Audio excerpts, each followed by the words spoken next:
Kemarin sindir timnas Indonesia rasa Belanda, Du Duiman resmi dicoret dari skuad timnas Vietnam.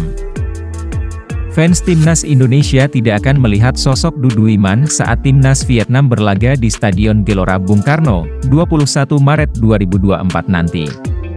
Sebab, Du Duiman dicoret dari daftar pemain timnas Vietnam.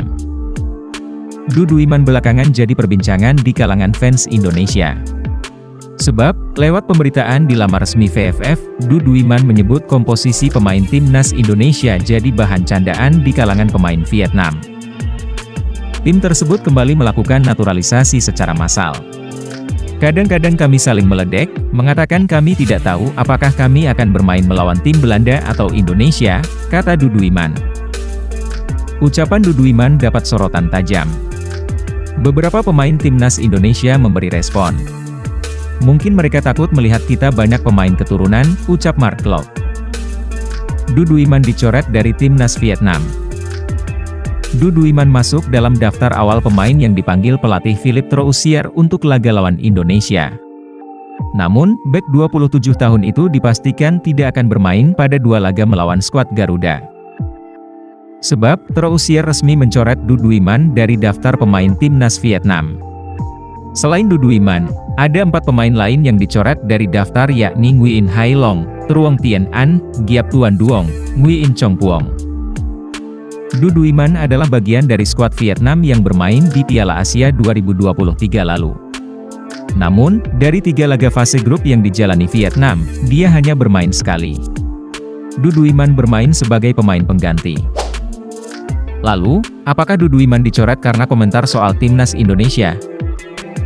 Komentar Du Duiman tentang timnas Indonesia memang kontroversial. Bahkan, VFF sampai menghapus unggahan itu di laman resmi mereka dan mengganti dengan artikel baru. Namun, pencoretan Du Duiman dari skuad bukan karena komentar tersebut.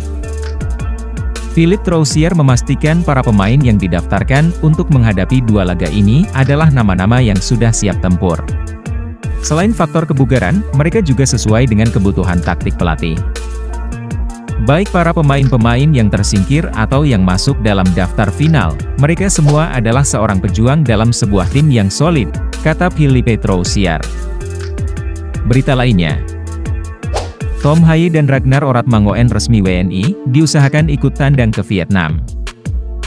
Tom Haye dan Ragnar Oratmangoen telah resmi menjadi warga negara Indonesia, WNI. Keduanya diupayakan bisa bermain dalam laga kedua kontra Vietnam. Kepastian Tom Haye dan Ragnar Oratmangoen menjadi WNI datang selepas kedua pemain itu mengambil sumpah di kantor Kanwil Kemenkumham DKI Jakarta, Senin, 18 Maret 2024. Setelah proses yang panjang akhirnya selesai. Saya senang. Proses 24 jam. Setelah saya main, bersama Heerenveen, saya langsung ke bandara. Saya terbang 18 jam, ke Indonesia. Kemudian saya ke sini dan selesai sekarang, kata Tom Haye dikutip dari situs resmi PSSI.